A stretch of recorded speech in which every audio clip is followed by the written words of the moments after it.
acciones humanas, ¿no? Ahora también regula acciones de las personas jurídicas, también, ¿no es cierto? Tenemos esta dualidad ya en nuestro Código Orgánico, que está en el artículo 49 con la reforma del 2001, en la que también regula la participación o la intervención de la persona jurídica. Es decir, regula conductas ya no solamente personas físicas, sino personas jurídicas colectivas. Ese sería, y el delito sería la acción típica, antijurídica y culpable.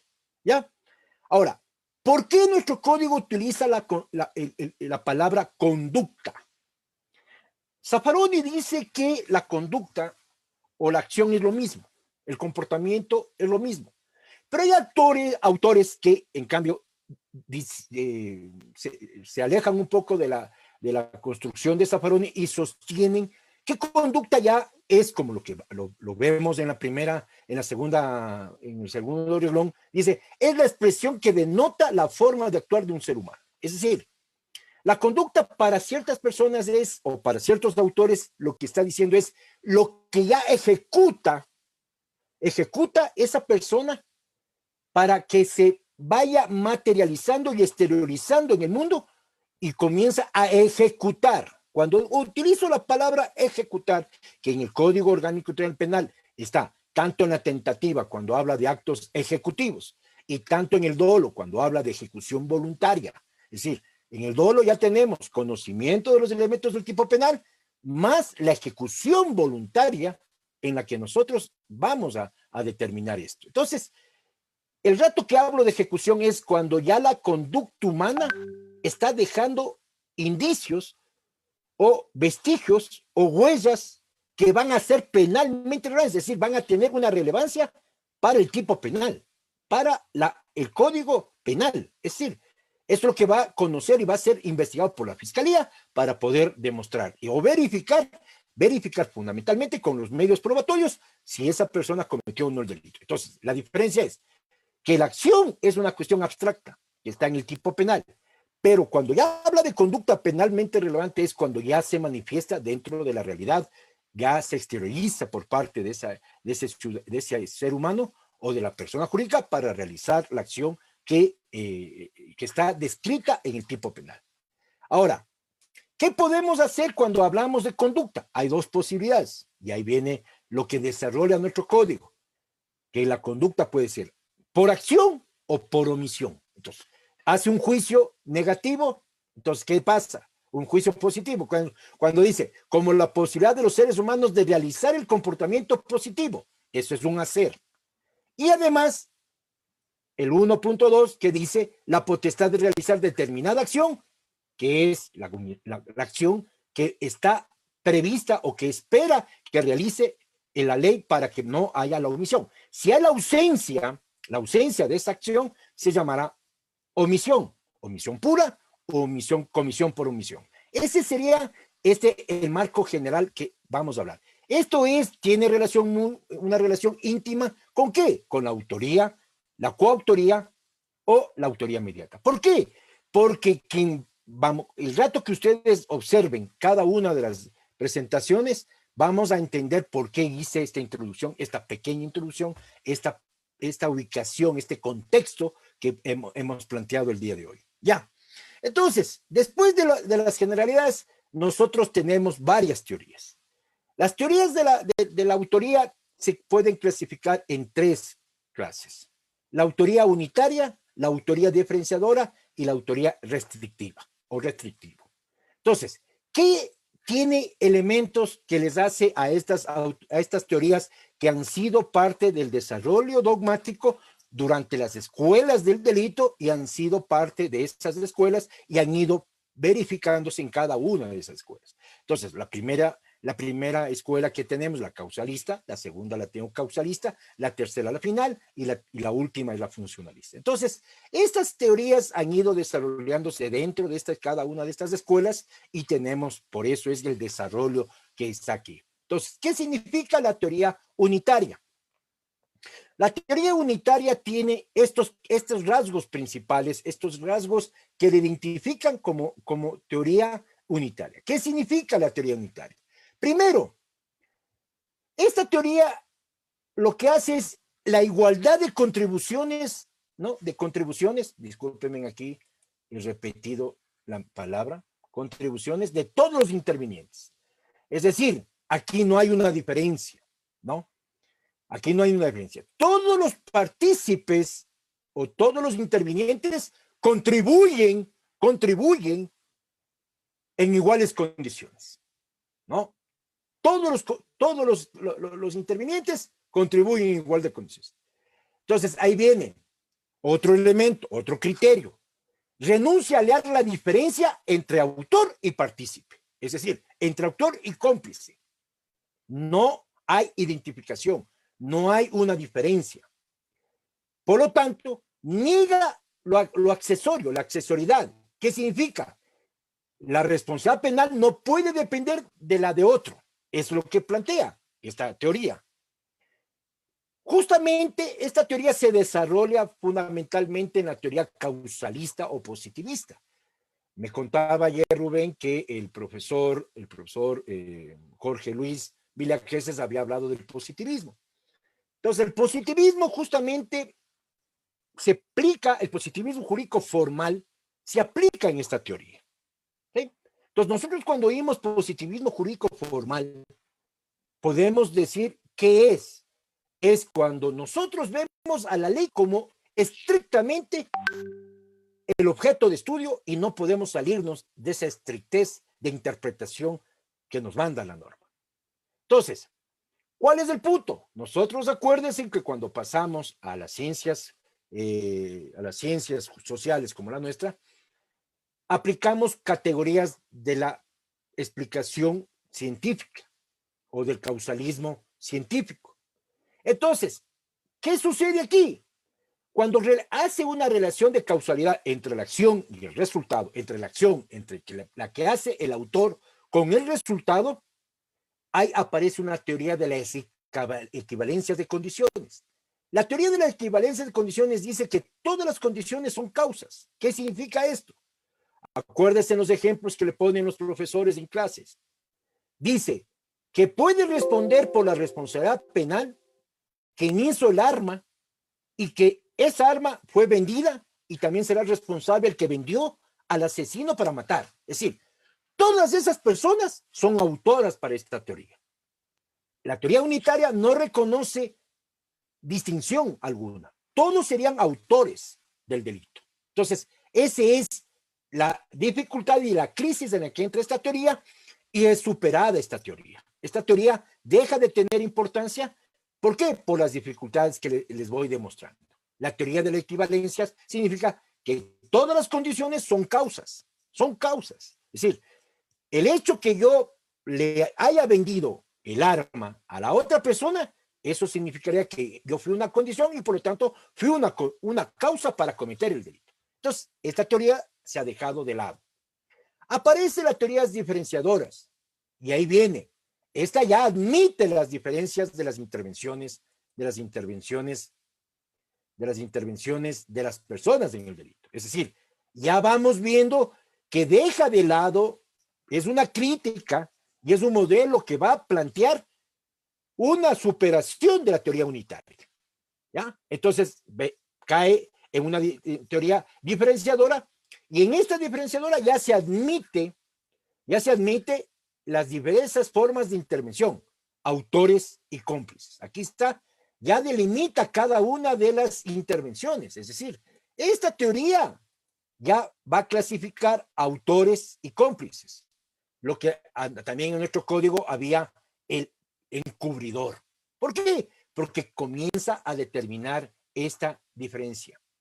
Entonces, admite el principio de accesoriedad. Acuérdense cuando yo les hablaba que la anterior teoría no admitía la accesoriedad. ¿Qué significa?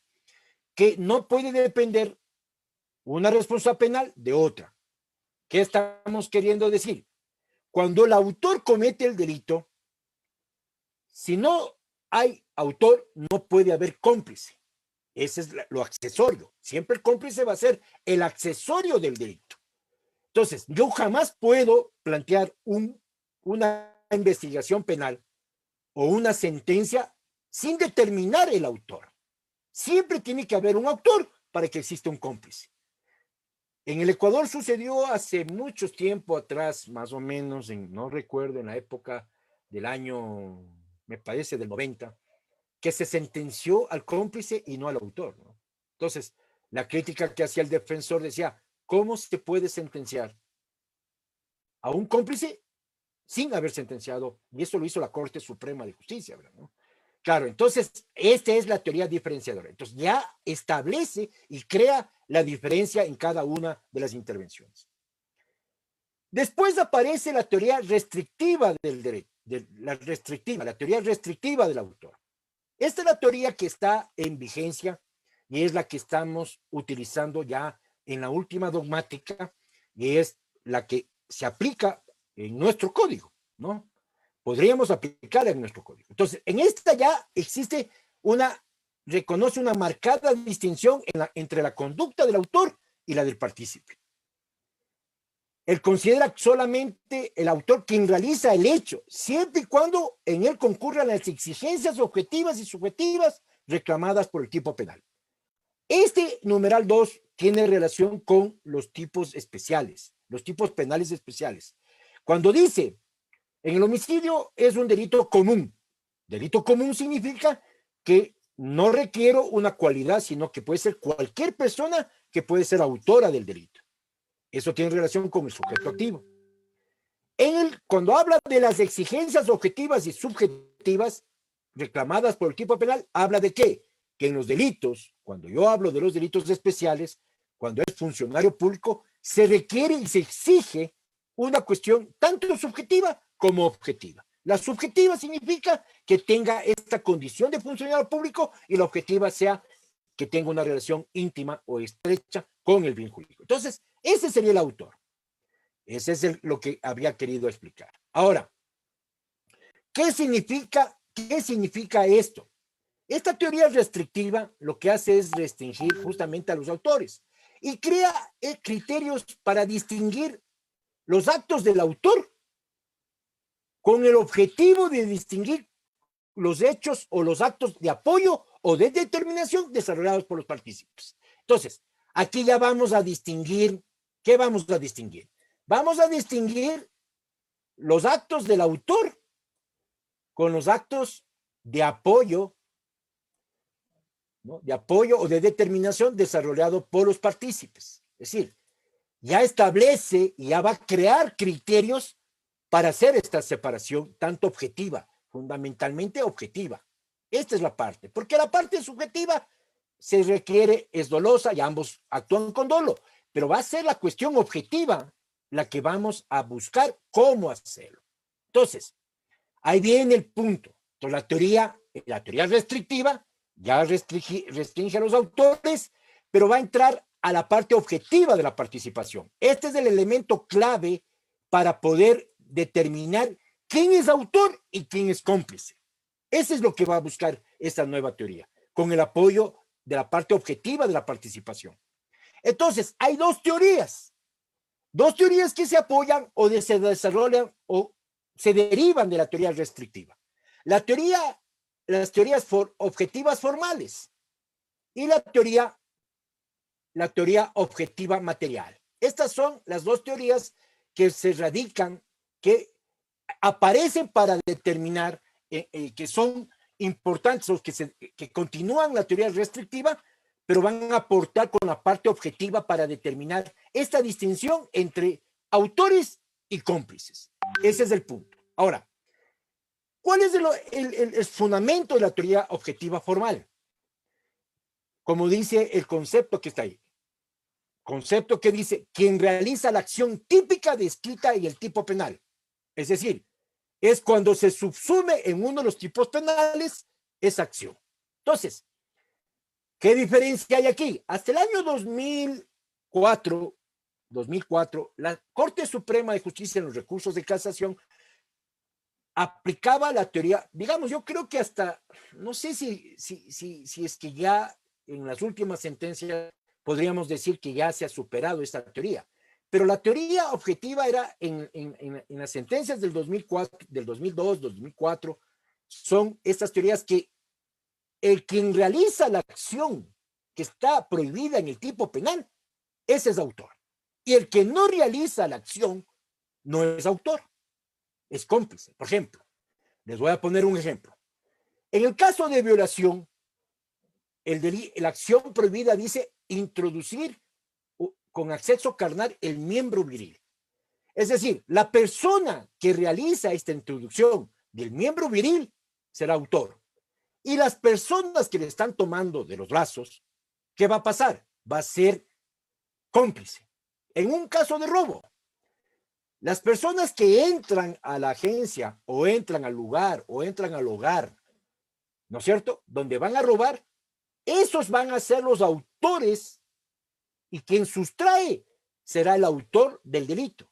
Los demás, según esta teoría, serán cómplices. Esa sería la forma como establece esta teoría. Entonces, aquí ya hace que restringe a los autores, pero nos está poniendo cuestiones y criterios objetivos de qué? De la participación o de la intervención del delito. ¿Estamos claros? Ahora, ¿qué pasa cuando aparece la teoría objetiva material? Entonces, la teoría objetiva material ya no solamente entonces ya no establece la cuestión formal que está en la ley. El positivismo jurídico dice que es lo que está en la ley y el que realiza la acción humana prohibida, sustracción, introducción, engañar, ese será el autor del delito. Pero esta teoría está superada. Entonces aparece la teoría formal, la teoría objetiva material. ¿En qué aporta esta nueva teoría? Esta nueva teoría aporta ya en qué. Ya no solamente se va a qué, a la realización de la acción típica, sino al aporte y contribución que sean importantes en la consumación del delito. Entonces ya pone criterios valorativos. Estos criterios valorativos o normativos establece justamente si es que esa persona que entró conmigo a la casa ya no es cómplice, porque no va a sustraer, pero él va a ser ¿quién? Un aporte necesario, un aporte importante en la consumación del delito. Esto vayan grabándose, porque esto nos va a ayudar ¿a qué? A explicar lo que es autor, lo que es autor mediato y lo que es coautor. Entonces, esta teoría objetiva material es ya ¿cuál? Entonces, ¿qué pasa en la teoría objetiva material? Entonces, ahora, ¿qué pasa? El autor va a ser considerado, el autor, aquí pone esta teoría, ya tiene que verse la intensidad de la conducta peligrosa del hecho que contribuye a la realización del tipo penal. ¿Sí se dan cuenta? Es decir, ya deja de lado solamente que realice la acción típica del tipo penal. Entonces ya me vienen los criterios de qué? De que si varias personas realizan la acción, por ejemplo, vamos analizando nuevamente el caso de la violación. Las personas que le toman los brazos y las piernas a la víctima ya no van a ser cómplices, como era en la teoría formal objetiva, sino en la teoría objetiva material, ¿qué va a pasar? Que esas personas, a pesar de que no hacen la acción de introducir, pero están haciendo aportes y contribuciones importantes que establecen a la intensidad de la conducta peligrosa contra el bien jurídico. ¿Para qué? Para realizar la afectación del bien jurídico. Entonces, esas personas están ejerciendo violencia sobre el cuerpo de la víctima, porque si no ejercieran violencia en el cuerpo de la víctima, lo que estaría pasando aquí, ¿qué es? La víctima podría defenderse. Entonces, ese aporte importante es lo que se hace aquí, claro, para que puedan entender desde ese punto que ese es el autor. Entonces, autor no solamente es el que hace la acción prohibida, sino todo lo que está en el tipo penal y que ayudan o coadyuvan a qué, o que colaboran o que hacen actos importantes para qué, para la realización del tipo penal. Ese es el punto. En cambio, el cómplice, ¿qué va a hacer el cómplice en este caso? El cómplice va a ser ¿qué? solamente el que apoye, el que apuntale, y su contribución no es que no sea importante. Es decir, este es el autor, el cómplice. Entonces, solo va a ayudar, apoyar, apuntalar lo que dice Millepuig. Por ejemplo, Millepuig dice, cómplice es el que apuntala, el que apoya. Es decir, su realización, su aporte no es necesario, no es importante, no tiene la intensidad de que la acción tiene. ¿Para qué? Para que sea peligrosa para la realización del tipo penal. Esa es la diferencia, ¿se acuerdan? Entonces, ahí viene la teoría restrictiva, ya coge el concepto de las teorías diferenciadoras, establece y va metiendo criterios. ¿Para qué? Para ir haciendo y contribuyendo materialmente la diferencia entre el aporte del cómplice y el autor. ¿Está claro hasta aquí? Entonces, ese es lo que nosotros estamos explicando. Ya. Entonces, ¿qué pasa con la siguiente teoría? Aparece la teoría del dominio derecho. Entonces, la teoría del dominio derecho, Roxin aquí establece varias. Roxin aporta, yo creo que Roxin lo que hace es crear estos criterios normativos apoyándose en la teoría objetiva material. Entonces, de la teoría objetiva material se desprende la teoría del dominio derecho. Entonces, es decir, lo que estoy demostrando que la dogmática penal no es que es una dogmática que no le sirve lo anterior, sino que va complementando sus posiciones. Es decir, si ustedes ven, aparece la teoría diferenciadora hizo que a nosotros nos dé ya criterios para poder crear la diferencia entre autor y cómplice. Pero ¿qué va pasando? Aparecen otras teorías que nos van dando otros criterios. ¿Para qué? Para establecer esa diferencia. Entonces apareció la teoría objetiva, que ya fue superada. Aparece la teoría objetiva material, que es la que a nosotros nos interesa. Y aquí aparece, de la teoría objetiva material, aparece la teoría del dominio derecho. Aporta, apoya y complementa. No es que la rechaza, sino que complementa. Es decir, corrige la teoría. Acuérdense que la dogmática lo que hace es corregir lo que está mal y se apuntala en eso. ¿Sí? Se apuntala. Es decir, no dejo de lado la teoría diferenciadora, no dejo de lado. Lo que pasa es aporta con nuevos criterios. Entonces, la figura, para Roxin, el dominio de hecho es que el autor del delito, y esa es la crítica que todo el mundo le dice, él hace este criterio valorativo para determinar quién es el autor.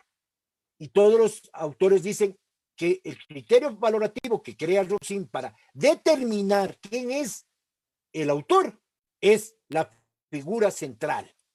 Bajo este concepto normativo es que Roxin construye toda la teoría del autor.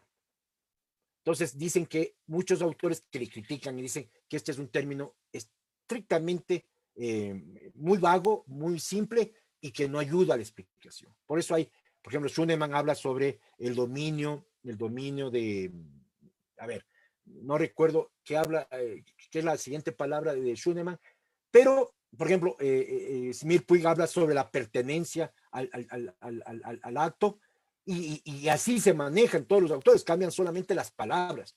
Pero Roxin habla sobre la figura central. Entonces, ¿qué significa la figura central? La figura central del suceso delictivo. Es decir, este va a ser la figura. El autor es el centro, es esta figura que sin él no se puede realizar el suceso delictivo. Es decir, ¿qué significa? Es el que domina el acontecer, que conduce a la realización del delito. Entonces, ¿qué es lo que están queriendo decirnos aquí los autores? Nos están queriendo decir, justamente, los autores que, Roxin más que todo, nos está queriendo decir que mientras no realice la acción típica o la conducta típica que está descrita, no sería autor, sería partícipe solamente el que no realiza esta de manera decisiva o determinante la ejecución del delito. Eso es lo que quiere decir Roxin con la figura central del delito, del acontecer. Ahora, ¿qué debemos entender por dominio derecho? Edgardo Dona, argentino, el doctor Edgardo Alberto Dona, él plantea en su libro Autoría y Participación, dice, dominio derecho es todo aquel que pueda inhibir, dejar correr o bien interrumpir la realización del resultado completo. Entonces, dominar significa tener el poder de inhibir, dejar correr o bien interrumpir la realización del resultado completo.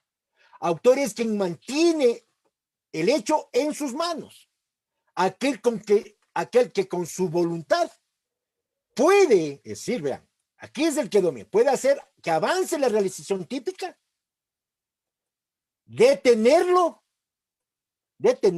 o evitarlo, como hablan, es decir, puede desistir antes de que se consume, ¿no? Este es el punto. Y termina concluyendo, Dona, autor es quien maneja la causalidad, es decir, Dona siempre sostiene que es el dominio de la causalidad. Este autor domina la causalidad para llegar al resultado. Si nosotros tomamos Edgardo Dona, entenderíamos que el autor es quien domina el hecho. Es decir, es esta persona que podía suspender, podía inhibir, deja correr, ¿no? El hecho. ¿Quién es el cómplice? El cómplice es el que no tiene el dominio del hecho. Entonces, es el que no puede inhibirse, no puede dejar de correr o no puede interrumpir el resultado típico. Entonces, dominar el hecho es este poder que tiene el autor de ser la figura central de ese ser, de esa persona que no va a dejar de no realizar el hecho. Sin su intervención, acuérdense, la intervención, el aporte que realiza el autor es tan importante en la realización del tipo penal que sin él no se puede realizar. Ese es el dominio del hecho. Si tomamos los conceptos de la teoría objetiva material, no se olviden que esos conceptos también tenemos que agregarlos al dominio del hecho. Es decir, es el aporte, es la intervención, los actos importantes que puede hacer ese autor para cometer el delito. O la acción peligrosa que es peligrosa al bien jurídico. Entre más sea la intensidad de la acción, va a ser el autor ese. Y quien haga menos actividad va a ser ¿quién? El cómplice. Ese es el punto. Ya. Roxin plantea 3 clases de dominio. Entonces, Roxin plantea el dominio de la acción, el dominio de la voluntad y el dominio de la organización. Entonces, ¿qué es el dominio de la acción? Entonces, Roxin habla aquí que domina la acción cuando el autor realiza actos en forma directa y necesaria. ¿Sí? Actos de forma directa y necesaria. Acuérdense, aportes importantes. Es lo que está queriendo decirnos este concepto. ¿Qué es el dominio de la voluntad? Es cuando una persona necesita de otra para cometer el delito y tiene el dominio de la voluntad conductora. Es decir, ya vamos a ver en dónde se aplica el dominio de la voluntad. Y el dominio funcional implica, ¿qué implica? Implica la concreción del plan global y siempre y cuando cada individuo interviene y actúe conjuntamente. Esa es la teoría. Ahora, ¿cuántas clases tenemos de autoría? Tenemos la autoría en sentido estricto, la autoría mediata y la coautoría. Esto establece nuestro Código Orgánico Penal. Nuestro Código Orgánico Penal tiene la autoría directa, que debería ser la autoría en sentido estricto, la autoría mediata y la coautoría. Entonces, ¿qué significa la autoría en sentido estricto? Tiene varias denominaciones, es decir, ustedes lo pueden llamar de diferente denominación. Puede ser el autor inmediato, puede ser el autor directo, puede ser el autor principal o puede ser el autor ejecutor. A veces usamos también la palabra autor material. Entonces, también puede ser, ¿sí? Entonces, todos son las denominaciones símiles que utiliza la dogmática para llamar al autor en sentido estricto. Nuestro Código Orgánico Integral Penal, por ejemplo, tenemos, verán, veamos aquí la autoría, el Código Orgánico. Entonces, aquí tenemos nosotros la autoría directa. Entonces, cuando nosotros hablamos de autoría directa o autoría estricta, está hablando de esto, autoría directa. Acuérdense, autoría directa. Y aquí, ¿quién nos está dando? Nos está dando los conceptos en forma directa e inmediata. Es decir, aquí tenemos que el autor, en el sentido estricto, se llama directo e inmediato. Es decir, nuestro código utiliza el lenguaje. Esta es una clasificación que hace Fernando Velázquez, ¿no? Fernando Velázquez dice en el otro. Ahora, cuando yo hablo, acuérdense en qué decíamos. ¿Qué es dominio del hecho? ¿Qué es dominio del hecho? Quienes no impidan, quienes procuren procuren impedir, ¿no? Aquí, claro, nosotros decimos que esto puede ser comisión por omisión, pero yo considero que aquí está lo que dice el dominio del hecho. Es impedir, digamos, es inhibir, es ejecutar, es realizar, es paralizar, es desistir. Ese es el dominio del hecho. Ahora, que aquí le aumentan el deber jurídico, podríamos decir que también se basa también para la comisión por omisión, pero no se olviden que la comisión por omisión es transformar una omisión en acción. Entonces, quien tiene el dominio del hecho debería evitar que se produzca el resultado. Entonces, yo considero que aquí podríamos dar dos significados a esta literal B. Entonces, para mí se podría plantear esa posibilidad, porque no está diciendo que es para la omisión, sino también es que realice en forma directa, inmediata, pero también dice que el dominio bajo el concepto de dona puede impedir, puede inhibir, puede decir que no se realice. Entonces, ese es el dominio del hecho. Ya. Entonces, ahora, después hablábamos, acuérdense de la autoría mediata, ¿ya? O este es el dominio de la voluntad. Y aquí vamos a establecer. A punto aparte vamos a hablar sobre la instigación. No vamos a hablar este rato, ¿no? No vamos a hablar sobre este rato. Y aquí es cuando habla del dominio de la voluntad, cuando habla valiéndose de otras personas imputables o no. Entonces, fundamentalmente son los inimputables, ¿sí? Son los inimputables. Ese es el punto. Y aquí fundamentalmente establece usando a cuestiones inimputables. Aquí está, por ejemplo, el dominio de la voluntad cuando se utiliza la coacción, la violencia física, ¿no? O un medio coercitivo. Esta es la autoría mediata que ya vamos a ver. Obligas a otro a cometer dicho delito, ¿ya? Y aquí está, el dominio de la organización, que ejerza poder de mando en la organización directiva. Este es el dominio de la organización, ¿ya? Entonces, bajo estos conceptos que están en la propia ley, volvamos al tema de la autoría directa. Inmediato, directo, principal o ejecutor. Vimos que en el código nuestro se establece eso. Ahora, ¿quiénes son los autores directos? Es decir, ahí vuelve otra vez la explicación inicial. Son, de acuerdo al texto legal, por técnica legislativa, se refiere a quién. A la redacción que todo tipo penal tiene, la persona. La persona. Ese es el sujeto activo, es el funcionario público. Por ejemplo, el funcionario público está establecido, por ejemplo, en el artículo 85, que es la ejecución extrajudicial, el artículo 278, que es el delito de peculado, y el 280, el delito de consecución. Es decir, cuando determina claramente esa cualidad para que sea autor, no puede ser otra persona. Restringe, por eso es la teoría de restrictiva, restringe solamente a ese autor. No puede cometer otro autor. Por ejemplo, este es el prevaricato de abogados. El juez, es el prevaricato de juez y de árbitro.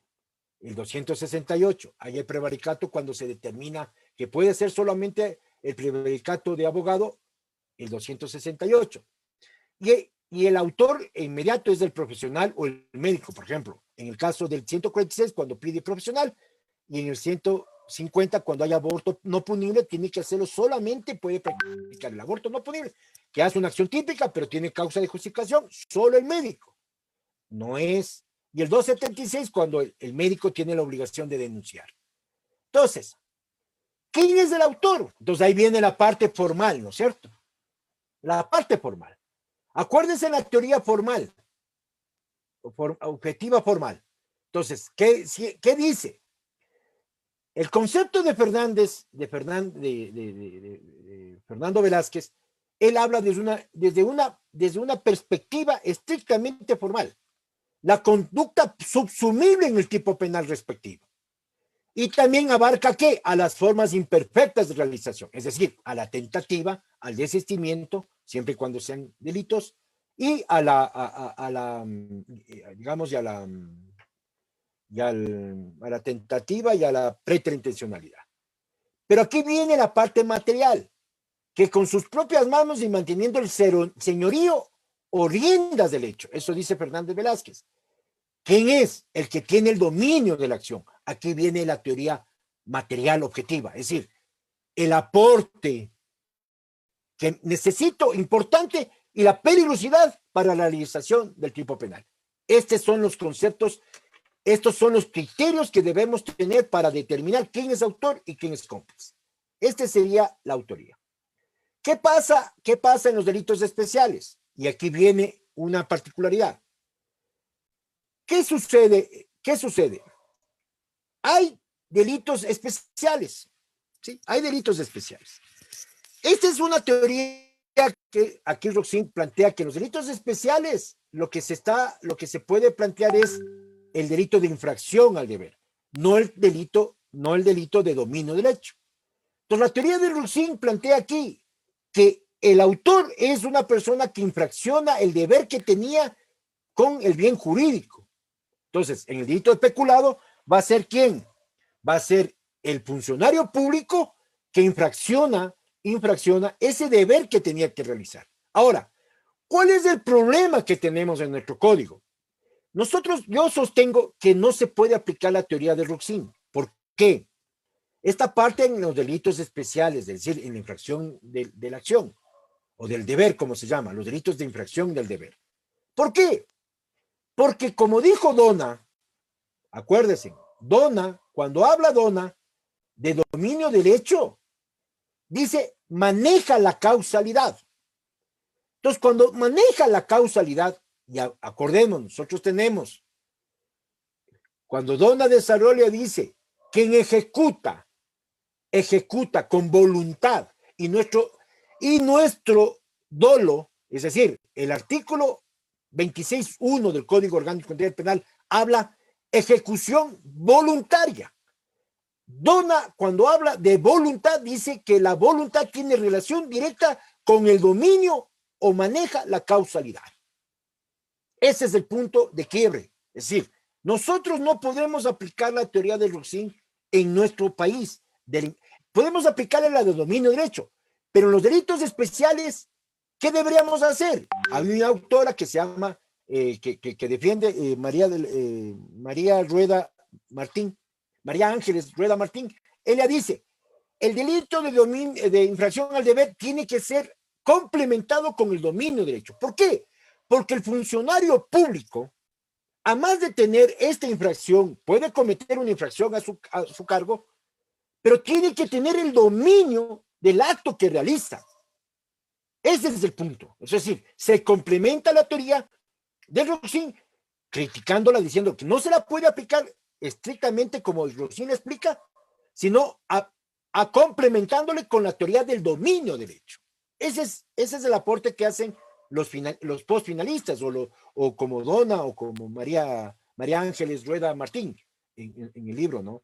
En el libro de delitos especiales que entonces, ahí es donde yo participo. ¿Por qué? Por el asunto del artículo 26.1, el dolo. El dolo es un elemento clave e importante cuando habla de ejecución voluntaria. Acuérdense que Roxin y Jacobs, por ejemplo, eliminan la voluntad. Es decir, para ellos no existe voluntad. Se queda con el conocimiento nada más.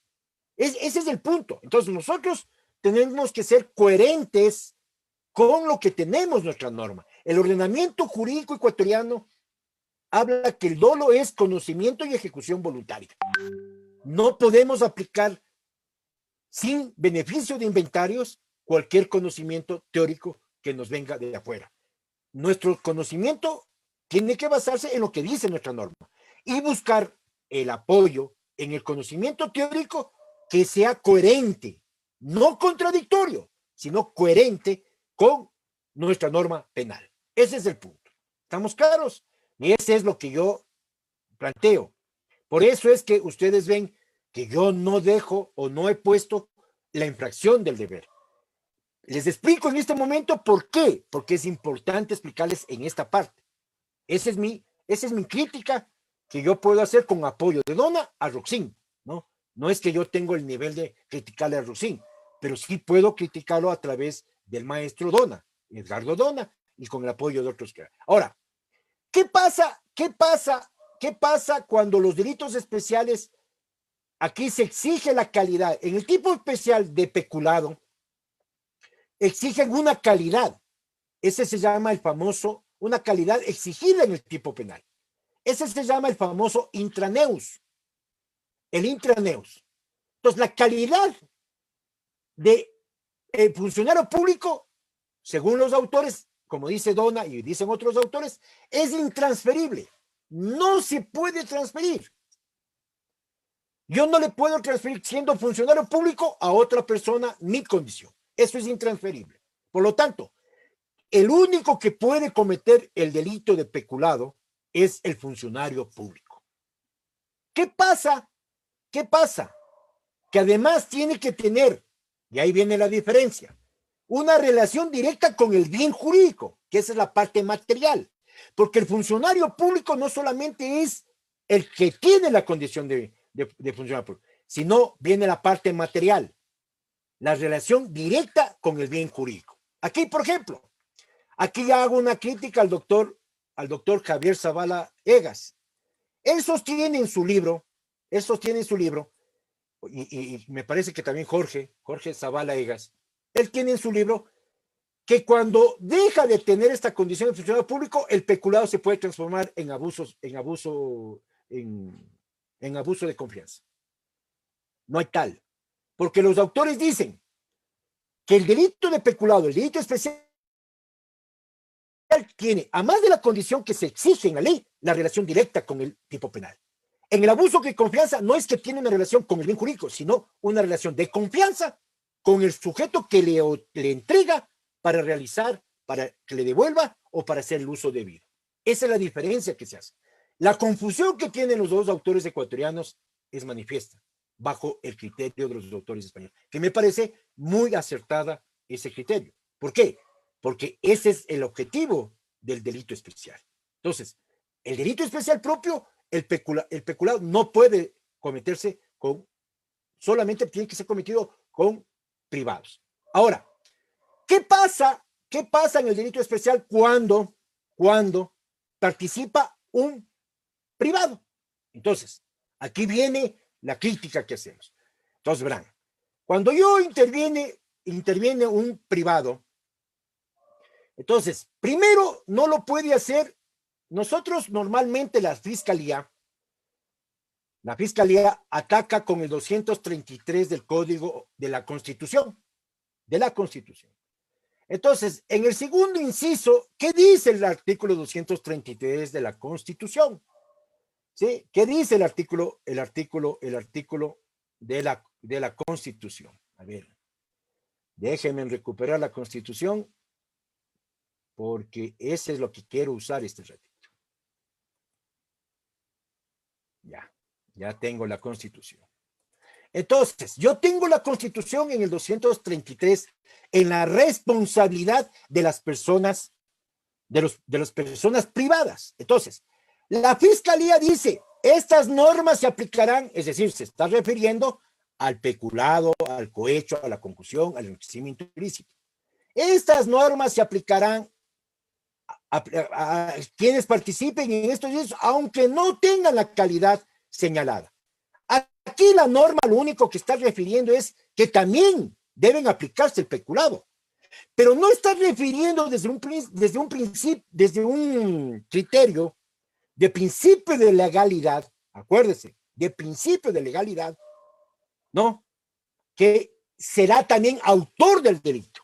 Esta es una norma general que no clarifica en nada para que nosotros podamos hacer una interpretación extensiva en contra. Esto para mí sería lo que realiza la fiscalía, es una analogía en mala parte. ¿Por qué?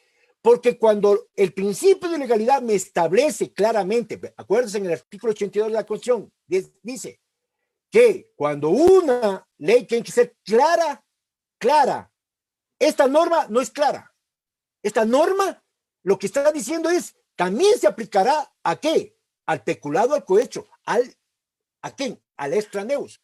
Pero no dice en qué, en calidad de autor, en calidad de cómplice, o de qué. Solo está diciendo se aplicará. Pero ¿por qué está diciendo esta norma esto? Porque esta es una transcripción, una copia de la Constitución del 98. Pero ¿por qué se establece esto, señores?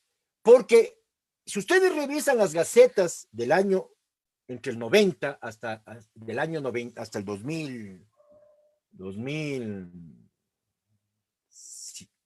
hasta el 2002, se sostenía, por ejemplo, hay un fallo en el año 99, justamente de la Corte Provincial de Manabí, cuando juzgaba un peculado.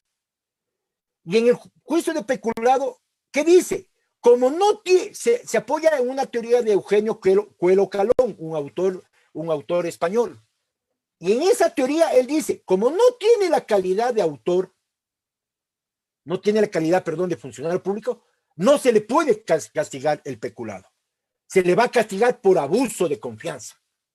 Entonces, con esa experiencia, yo siempre digo que el doctor Ernesto Albán, cuando fue parte de la Asamblea Constitucional del año 98, introdujo esta norma, preocupado de esa separación que hacían los jueces, de esa separación que hacían. Es decir, yo no le puedo calificar como autor del delito de peculado porque no tiene la calidad de funcionario público, pero tendría que sancionarlo por abuso de confianza. Por eso es la confusión también de los doctores Zabalaegas, porque creen que eso se debe calificar.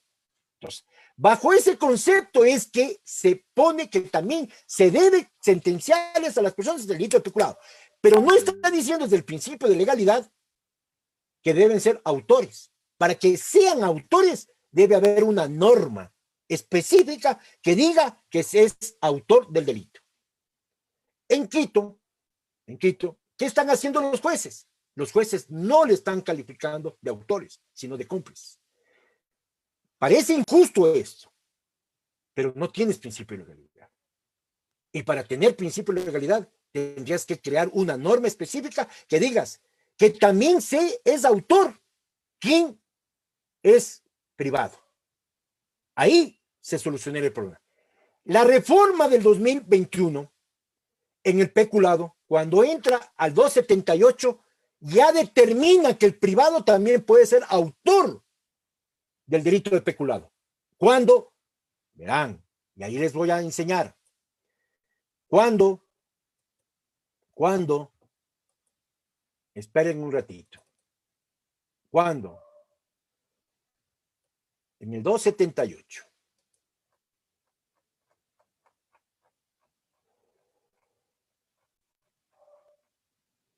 Ya está localizado. El 278 ya determina, sigue con la misma redacción, los servidores públicos, las personas que actúen en potestad estatal. Pero aquí viene la particularidad de la reforma. Los proveedores. Esta es la parte en la que los proveedores ya van a entrar siendo privados estos privados, estos proveedores, ay, discúlpenme, es una tinta muy fuerte y no se va a ver. Los proveedores del Estado. Entonces, tenemos que ir a la ley de contratación, ¿no es cierto? Digamos, del SECOP, del Servicio de Contratación, y ahí está determinado la definición de proveedores. Entonces, tienen que tener el registro único de proveedores, pero también son los que, a pesar de que no tienen que sacar el registro único de proveedores, también proveen de servicios, por ejemplo, en los casos de ínfima cuantía. Ahí está el proveedor. Entonces, ese privado va a ser también coautor. Para mí, lo único que se le podría calificar es como coautor del delito. Pero no se lo puede calificar. ¿Por qué? Porque él no tiene la capacidad de ¿qué? De apropiarse, de distraer y de disponer. Esas son el abuso. El abuso en el delito de peculado. Hay tres formas, tres modalidades para consumar. Porque abusar los bienes o atentar contra la eficiencia de la administración pública no es la malversación como en muchas legislaciones. Aquí es el término abusar. Es usar más allá de. Entonces, yo como funcionario público no puedo abusar de los fondos públicos. Entonces, yo lo puedo hacer a través de ¿qué? De apropiación, distracción o disposición arbitraria. Estas son las tres modalidades del abuso. Y así procedo a hacer el peculado. Entonces, ¿qué va a pasar aquí? Que los privados van a tener esa condición de coautores. Para mí, coautores. Porque no pueden hacer la gestión de hacer eso. Pero solamente serán los proveedores. ¿Qué va a pasar con otras modalidades, otras formas de peculado? No le va a alcanzar la norma del 278. Entonces, ¿qué debieron haber hecho los legisladores? Si pensaron meterlo al privado, debían haber reformado el 42. Punto. Reformaban el 42 y decían que en los delitos especiales, en el delito de peculado, también se les sancionará en calidad de autores. ¿A quién? Al privado. Y rompíamos cualquier dogmática, pero ya teníamos un principio de legalidad, porque restricción de derechos, de acuerdo al artículo 30 de la Convención Americana, solamente se puede hacer por ley. La restricción del derecho de mi calidad no puedo aplicar mediante una interpretación antojadiza como hacen del 233 de la Constitución. No puedo hacerlo, porque tiene que haber una ley discutida en la Asamblea para restringir derechos. Convención Americana de Derechos Humanos. 30, artículo 30.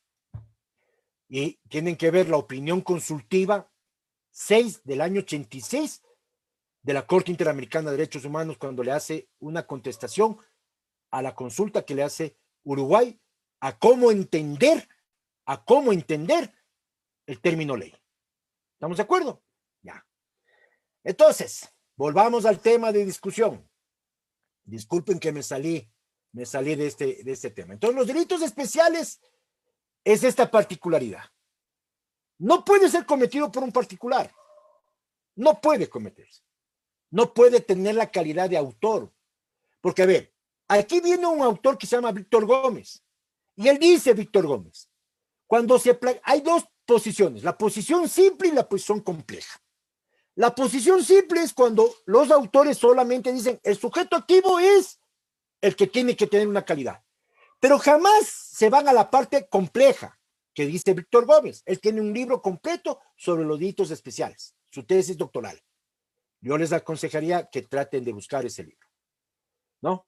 En ese libro, Víctor Gómez sostiene y dice que no solamente tiene que verse la calidad como sujeto activo, que esa es una simpleza que hacen todos los autores. Critica a Luzón Peña, lo critica a Mir Puig, a todos los autores. Entonces él dice, no, hay que trasladarle al asunto de la complejidad. Entonces, ¿qué tenemos que tener? No solamente la calidad, sino la relación con el bien jurídico y además la realización. ¿Qué pasa en el momento cuando él se pregunta, ¿pueden ser coautores el privado del delito de peculado? No, no pueden ser coautores. ¿Por qué? Porque no tienen la calidad de sujeto de la calidad de funcionario público. Es decir, ¿puede haber coautoría en delito especial? Sí, pero siempre y cuando tengan la calidad de funcionarios públicos. Y si nosotros tendríamos principio de legalidad, tendríamos que tener, ¿qué? ¿Qué tendríamos que tener? Tendríamos que tener que ese privado también puede ser calificado como coautor del delito de peculado. Si no tenemos principio de legalidad, no podemos castigar al privado como autor o como coautor del delito de peculado.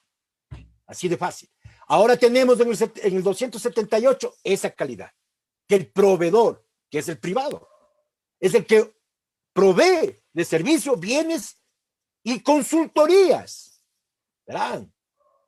Hasta consultorías es proveedor.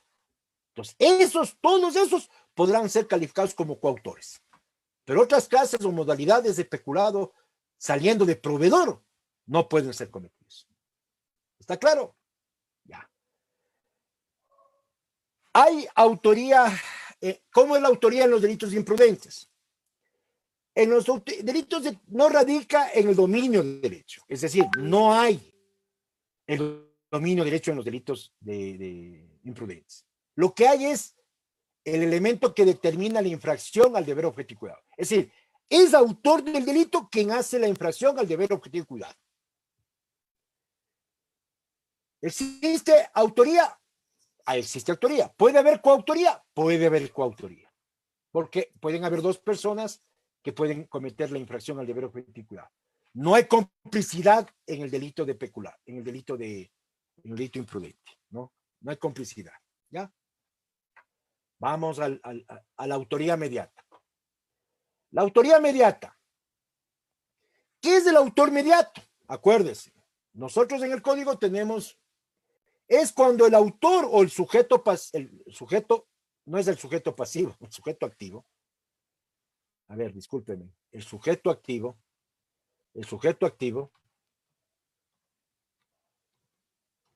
comete la conducta valiéndose de otra persona. Es decir, el autor no es el que hace directamente, sino que busca a otra persona y a esta otra persona la utiliza como instrumento. Acuérdese, como instrumento. Entonces, esta otra persona no es una persona que domina el hecho, sino es un instrumento. Quien domina el hecho es el sujeto que está atrás, el hombre de atrás, como dice ahí. Entonces dice, pues existe un hombre de atrás. Este es el autor que domina el hecho. Y otro adelante. Entonces, el que está adelante es el instrumento. Es aquel que determina. Entonces, el hombre de atrás es el que determina y guía la ejecución del acto. El hombre de atrás es que determina y guía la ejecución del acto. Mientras el de adelante, lo único que hace es realiza la conducta del tipo penal. Pero ¿cuál es el punto? Que la voluntad de adelante está viciada. Ese es el punto. Entonces, el de adelante, por eso se llama dominio de la voluntad. Está viciada. Pero hay una particularidad que ya la vamos a ver. Sí, ese es el concepto general y la regla de lo que es autoría mediata. Lo que tenemos en el Código Orgánico Penal es un champús, es una mezcla, es una cosa bárbara. Y yo digo, es una cuestión que da vergüenza ese artículo, ¿no? Pero bueno, esa es lo sabio que hicieron nuestros autores de la ley en la Comisión de Justicia y Estructura del Estado, en el 2012, 2013 y 2014. ¿Cuántas clases de autoría mediata tenemos? Tenemos el dominio de la voluntad en virtud de una coacción. Había habido en el código, hay esa coacción, esa fuerza irresistible que habla, o ese dominio que existe, ¿no? ¿Cuál es el otro? El error cuando hay en la voluntad por error de tipo y error de prohibición. O de error de prohibición.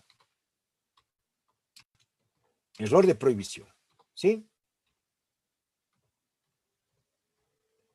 Prohibición. del autor instrumental. Es decir, el de atrás domina la voluntad del de adelante, que este está con error de tipo o error de prohibición. Cuando domina la voluntad para la utilización de inimputables o jóvenes, y domina la voluntad a través de aparatos de organización. Esas son las formas de autoría mediática. ¿Qué pasa con el instigador en el Ecuador? El Ecuador lo pone como autoría mediata. Pero el instigador, como pongo en el último renglón, es cuando había la famosa clasificación de los códigos anteriores desde el lenguaje anterior, autor intelectual y autor material. Este es un invento del alemán Feuerbach en 1805. Es decir, esta es una teoría del siglo XIX. Entonces, cuando ustedes hablan todavía de autoría intelectual y autoría material, estamos hablando del siglo XIX. Pero ahí tenían razón, ¿no? Tenían razón. El instigador o el inductor que llaman es este autor intelectual. Pero este autor intelectual no es que tiene el dominio como tiene la autoría mediata. Aquí tiene el dominio, acuérdense en el concepto. El concepto es que este determina y guía y tiene el dominio y sabe que el que adelante lo va a hacer sin duda. ¿Sí? Concurre en la realización de la conducta, dice. Pero este domina el hecho. El instigador no domina el hecho, porque lo único que hace es convencerle, como dice Donna, le corrompe, lo convence, pero no es el que le domina para que realice. ¿Cuáles son los 3 criterios para que exista el instigador? Debe ser anterior, debe ser clara y abierta, pero el fundamental es que debe ser eficaz. Es decir, ¿qué significa la eficacia? Tiene que pasar de la palabra a la acción. Es decir, cuando yo le digo a esa persona que realice el tipo penal que yo quiero, debe pasar de mi palabra a esa realización de la acción. No debe quedarse el otro viéndome la cara y diciéndome, ¿y qué quieres que haga? Eso no es instigar. ¿Estamos de acuerdo? Por ejemplo, yo siempre pongo un ejemplo para poder ser analizado.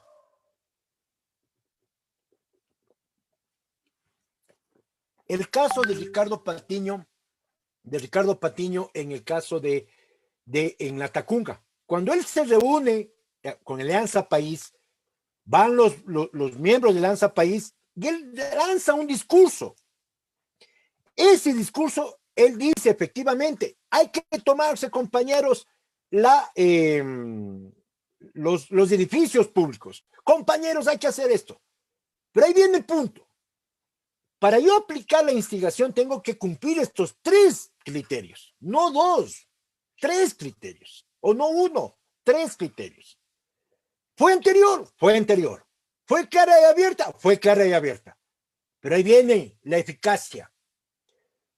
¿De esa reunión salieron a tomarse los edificios? No. Eso es, la palabra, no hubo qué, la acción típica. Si había la acción típica, yo lo califico de instigador. ¿Estamos de acuerdo? Entonces, por ejemplo, ahí viene el criterio para que ustedes analicen si en la sentencia de sobornos se le puede sancionar a Rafael Correa y a Jorge Glass en la calificada de instigador. Les dejo para que ustedes lean la sentencia y saquen la conclusión con estos 3 criterios. Si hay estos 3 criterios en la sentencia, valorando estos 3 criterios, yo acepto la sentencia. No sé cómo estará la sentencia, no me han pagado, no sabría cómo está la sentencia. No. Entonces, solamente hago esta reflexión para que ustedes tengan, cuando van a la audiencia contra Rubén, le pueden decir, a ver, Rubén, plantéame la instigación, plantéame el instigador. Porque acuérdense, el instigador solo corrompe, convence. Por eso es que la eficacia es el convencimiento que tiene que hacer el instigador para que el de adelante lo haga. Porque el de adelante tiene el dominio de su propia voluntad, de su propio dolo. Puede o no serlo. Ese es el punto. Si no lo hace, no ha pasado nada. Ha quedado solamente en malos pensamientos, en una manifestación nada más. Nada más. ¿Estamos de acuerdo? Ya. Ahora, volvamos al tema de la coautoría para ya terminar, ya vamos terminando el asunto. ¿Qué es la coautoría? Es cuando varias personas realizan la acción típica aportando, ahí viene la teoría objetiva material, aportando en cada una de sus intervenciones conductas importantes para consumar el delito.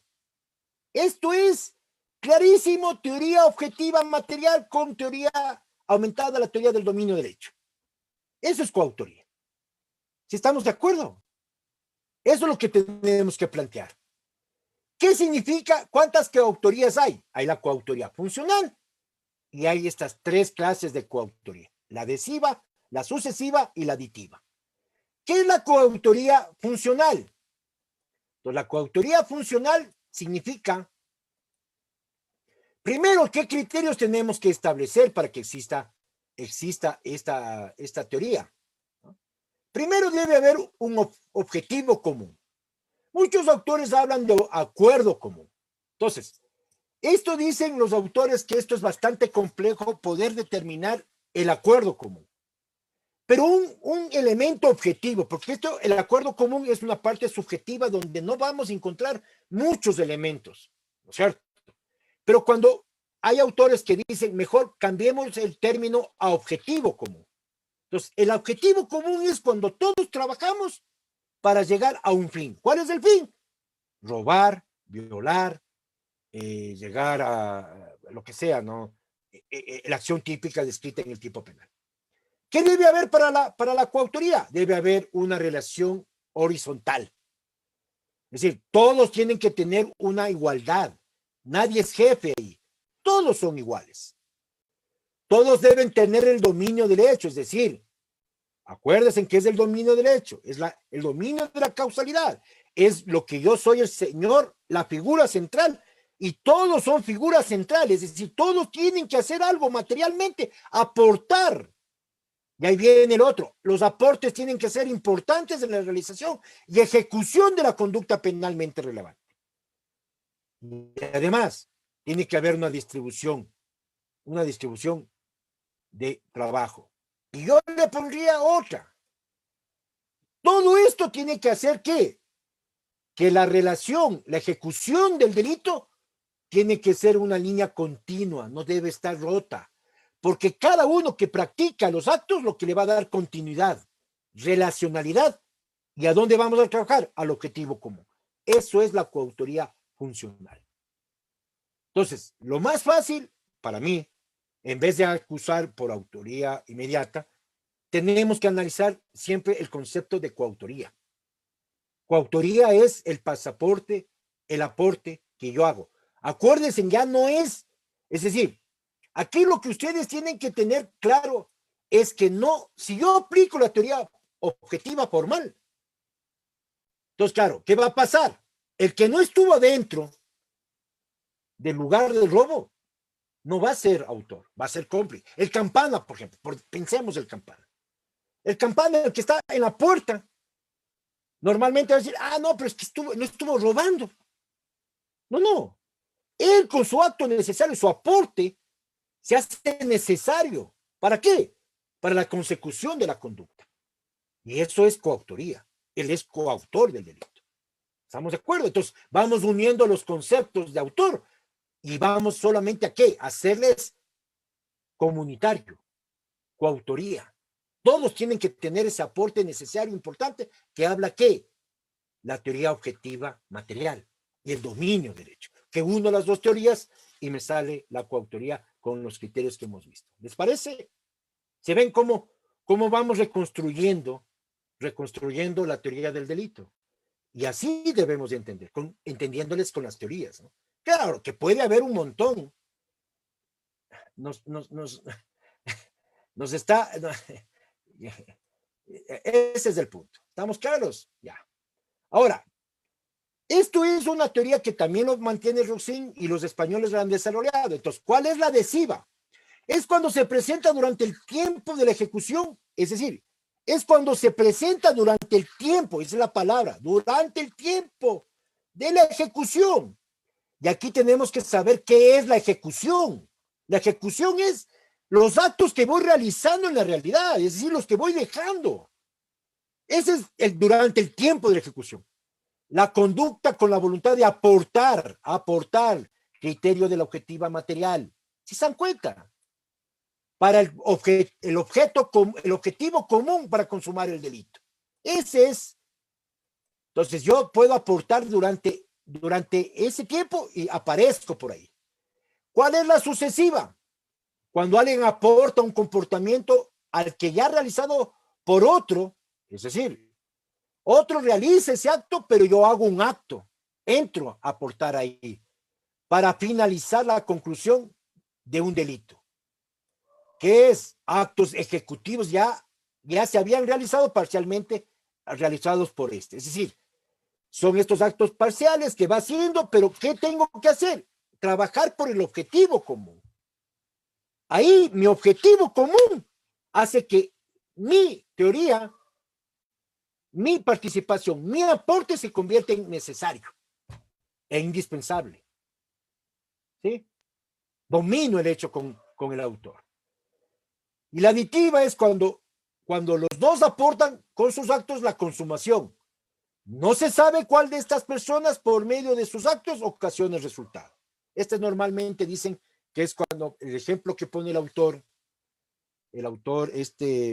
Lorenzo, se me fue el nombre del autor español, él dice que es cuando disparan varias personas a un ser humano. Todas las personas dispararon, pudieron haber fallado, pero todas hicieron un acto común. ¿Para qué? Para matar a esa persona. Por lo tanto, todos responden como coautores del delito. Eso se llama la coautoría aditiva. ¿Estamos de acuerdo? Es decir, nosotros, ¿qué tenemos en nuestra cabeza? Es que yo disparé y mi bala es la que mató, pero todos disparamos. El rato que todos disparamos a querer matar a ese ser humano, todos respondemos por coautores. Ese es el punto. Y aquí quedan temas mucho más para tratarlos, pero en honor al tiempo, para no cansarlos y para que tengan toda esta semana tiempo para poder trabajar, me parece que debemos suspenderla ahí. He tratado de darles un tema que es muy extenso, todavía hay bastantes, me ha faltado, por ejemplo, el dominio de la organización, para hablar, por ejemplo, de la organización criminal, que ahí es, y también hablar sobre la fungibilidad que también hablan, pero creo que con estos temas hemos abarcado bastante para no cansarlos fundamentalmente. Ese ha sido mi aporte. Yo les agradezco por su paciencia, su entrega, su compromiso por estar aquí. Y discúlpenme si no llené sus expectativas, pero lo que tratamos es solamente de compartir ciertos conocimientos que ustedes ya lo saben. Lo único que he hecho es complementar lo que ustedes saben.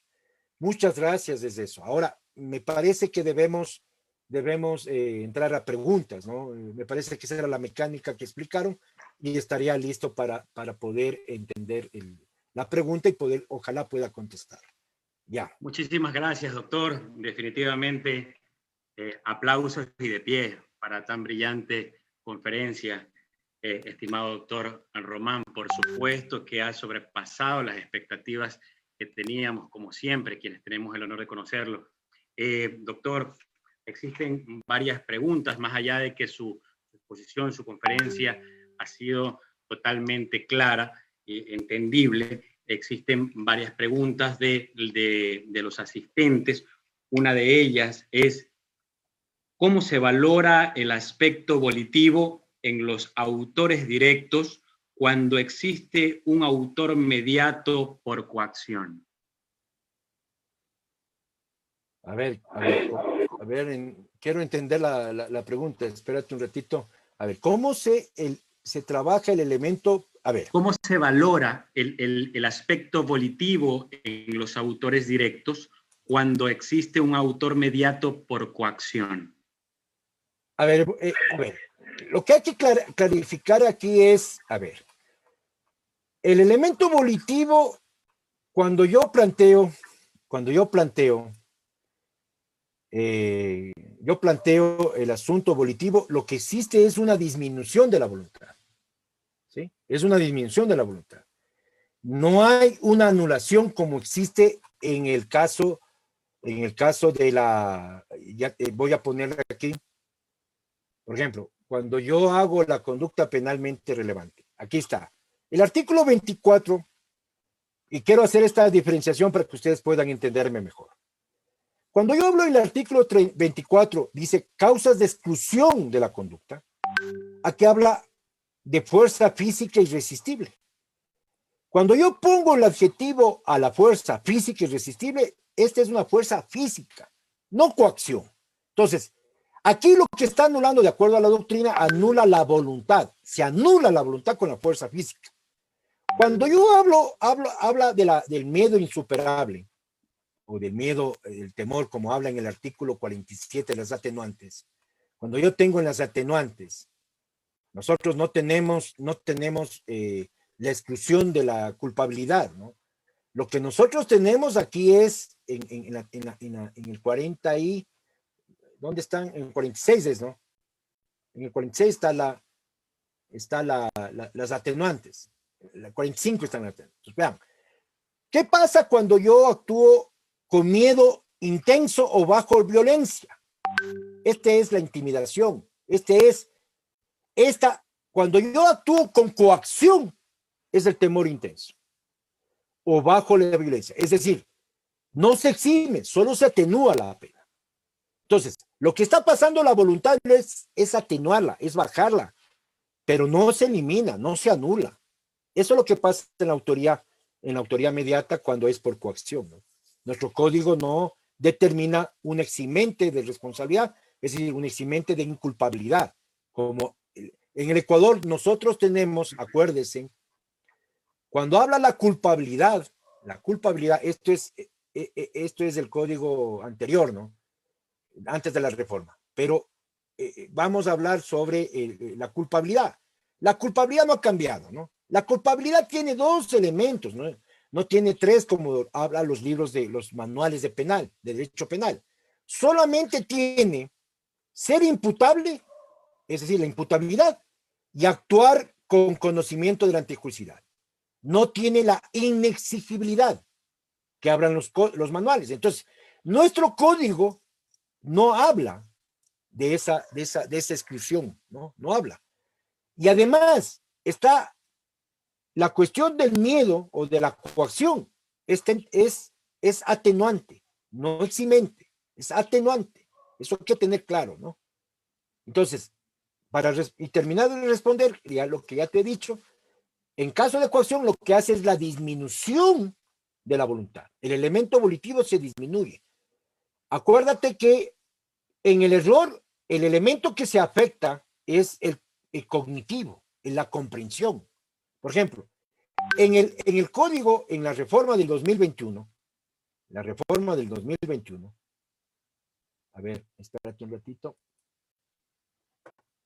En la reforma del 2021,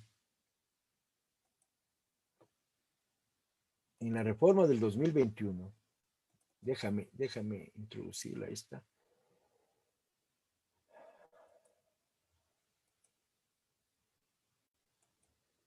Es que esto no es del 2021, sino en el 2019, ¿no? En el 2019, discúlpame. En el 2019 es que se reforma el código. Este es el 2019. El 2019.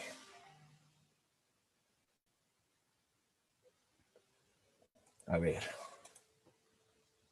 Discúlpame. Ya. En esta reforma, aquí se introducen los errores. Entonces, cuando nosotros tenemos los errores, aquí viene el error de tipo. Esto afecta el elemento cognitivo, no el volitivo. Cuando habla del error de prohibición, lo que está afectando también es el error de el error de tipo, el error de prohibición, elimina el elemento cognitivo. Cuando hay la coacción, no elimina el cognitivo, sino solo el volitivo. Esa es la diferenciación. Acuérdese que siempre vamos a tener objetivo, conocimiento, el subjetivo y el objetivo de voluntad. Y eso se refleja en toda la teoría del delito nuestra, ¿no? Ese es el punto. Por eso es que dice, el error de tipo es desconocer, afecta el elemento cognitivo. ¿Sí? Este es el punto. Y aquí viene el error invencible. El error invencible es cuando no tengo, a ver, el error de tipo vencible impide la apreciación por parte de los jueces, ya. ¿Cuál es el punto de la, a ver, ¿dónde está el error de prohibición? La reincidencia, el error de prohibición. Aquí el error de prohibición está claro, verán. Dice, el error de prohibición es la ignorancia. El error es en el elemento cognitivo, la ignorancia. No es en el volitivo. Es solamente ay, se me fue la tinta, ¿no? Ignorancia, invencible. Es el elemento cognitivo. El elemento de la coacción es volitivo. ¿Ya? Esa sería la respuesta. Perfecto, doctor. Segunda pregunta.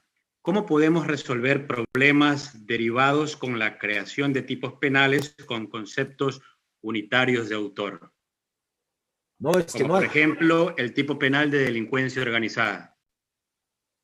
No, es que ahí yo considero que la delincuencia organizada, me parece que a mí ahí lo que vamos a describir es lo único que está estableciendo es que el tipo penal que establece podría entenderse como teoría unitaria. Pero yo creo que cada uno tiene que tener una participación, una intervención en el delito, ¿no? No es que, y ahí me parecería que sea lo que estaba buscando la delincuencia organizada. Cuando yo hablo de delincuencia organizada del 49, ¿no es cierto? El artículo 49, ¿sí? El artículo, perdón, no es el 49, sino el 370, me parece que es, ¿no? 169 de delincuencia organizada. 369. Pero ahí tenemos que ver que eso se maneja con la teoría de la organización más que todo. Ahí hay jerarquía, hay estructura, y cuando hay jerarquía, lo que hay es que el jefe es el que domina el hecho de la organización. Entonces, la organización criminal es una cuestión que el que está arriba, el que está en la cúspide, maneja a todos los de abajo. Entonces, no me parece que hay una autoría unitaria ahí. Hay diferenciadora, se establece diferencia, y ahí podemos aplicar las reglas del 42, ¿no? Ver si hay coautoría. Por ejemplo, yo cuando a veces explico, yo trato de explicar con el caso Fujimori. Entonces, el caso Fujimori, por ejemplo, yo tengo aquí Fujimori, Vladimir Montesinos y el presidente de las Fuerzas Armadas son coautores. Pero cuando ejerce, este es autor inmediato. ¿Por qué? Porque este tiene la organización jerárquica del ejército y ordena ¿quiénes? Al grupo Colina. Al grupo Colina en el caso de Barrios Altos, cuando lo sentencian a Fujimori en el caso Barrios Altos por ejecuciones extrajudiciales. Entonces, estos son coautores, pero cuando el jefe de las Fuerzas Armadas moviliza al grupo Colina, que es el grupo de exterminio del ejército peruano, él se convierte aquí en dueño de la organización. Y es una estructura estrictamente delictual, ¿no? Ese sería la organización criminal, ¿no? Porque es graves violaciones de derechos humanos. Entonces, deberíamos analizarle más bien el concepto que dijo la persona que me hizo la pregunta para poder darle una mejor respuesta futura, ¿no? Me parecería que no hay, verás, no creo que estamos adheridos a la teoría unitaria. Pero bueno, podría ser la tesis de él, ¿no? Y quisiera oír más bien los criterios para poder discutir. Esa sería Finalmente, doctor, bajo el concepto de autoría, ¿pueden existir autores directos y coautores en un delito? podría haber autor directo y coautores. En un mismo delito. Depende cómo se organizaron, ¿no? Depende cómo se organizaron. Entonces yo no descarto que puede haber, pero es bastante complejo, ¿no? Porque podría haber la coautoría aditiva, sucesiva, entonces todos podrían ser coautores, ¿no? Es bastante complejo, ¿verdad? ¿No? ¿Podría ser un concurso real de delitos? Sí. Podría haber un concurso real de delitos. Ahí podría dividirse la coautoría y podría ser autor directo. Podría haber. Eso sí podría haber. Podría haber cómplice que podría ser calificado el autor, la coautoría en un delito y en el otro delito podría ser cómplice. ¿Sí? Eso sí, sí se puede mezclar el asunto. No todos pueden ser autores. Eso sí podría haber. ¿Sí? Podría haber eso. Pero la coautoría y la autoría me parece un concurso real de delitos. Pero acuérdense que tiene que manejarse siempre el mismo autor para cometer varios actos, ¿no? Independientes y independientes. Ese sería. A ver, ya. Bien, estimado doctor Mann, gracias infinitas en nombre de la Universidad Técnica de Manabí y sobre todo en nombre de esta carrera de Derecho Online, con aportes académicos como el suyo en esta noche, nuestra carrera va creciendo y reforzando sus columnas indiscutiblemente. Como decía anteriormente, como nos tiene acostumbrado a quienes tenemos el honor de conocerlo, su conferencia hoy ha sido brillante y esperamos tenerlo de vuelta de manera muy pronta en estos mismos escenarios para construir el conocimiento, para hacer academia. Querido doctor, tenga presente siempre que la Universidad Técnica de Manabí también es su universidad y siempre estarán las puertas abiertas para usted, querido doctor Román. Muchas gracias a todos los presentes, a quienes se han conectado en este segundo día de esta jornada académica. Muchísimas gracias por también con su aporte ayudar a la construcción de la academia organizada en este evento por Universidad Técnica de Manabí y la carrera de Derecho Online. Mi gran abrazo, querido doctor Román. Déjame, yo les agradezco y saben que yo lo digo siempre, para mí la provincia de Manabí, toda la provincia de Manabí, no solamente la ciudad de Puerto Viejo, sino toda la provincia de Manabí, para mí es como mi segunda, y creo que es casi igual que la provincia de Pichincha, donde yo vivo, ¿no? Porque yo ahí, desde muy pequeño, como siempre he contado, acudí a mis vacaciones y es mi provincia donde siempre voy a vacacionar. Es decir, la siento como ese lugar que me relajo y vivo y participo con mi familia, y llevar a mi familia a la provincia de Manabí me hace parte de Manabí. Y además con la gente tan cariñosa, tan amable, tan comunicativa, ahora que tengo oportunidad de estar en las maestrías de ahí en otra universidad y a participar cada vez que ustedes me invitan, para mí es una alegría más que todo. No satisfacción, sino una alegría de que me tomen en cuenta. Yo estaré siempre presto para cualquier actividad que ustedes me quieran tomar en cuenta, porque para mí me siento realizado participando en sus actos. Y la academia me encanta. Quisiera poder ya viajar a Manabí para poder conocer su universidad, conocerla más de cerca y poder darnos un abrazo como merecemos darnos el abrazo. ¿No? Gracias, muchísimas gracias a todos los que han y a todas las que han ingresado a oírme y han tenido esta paciencia de oírme. Muchísimas gracias y les mando un abrazo a todos. Muchas gracias. Hasta luego. Que tengan una buena noche todas y todos. Un gran abrazo. Recording stopped.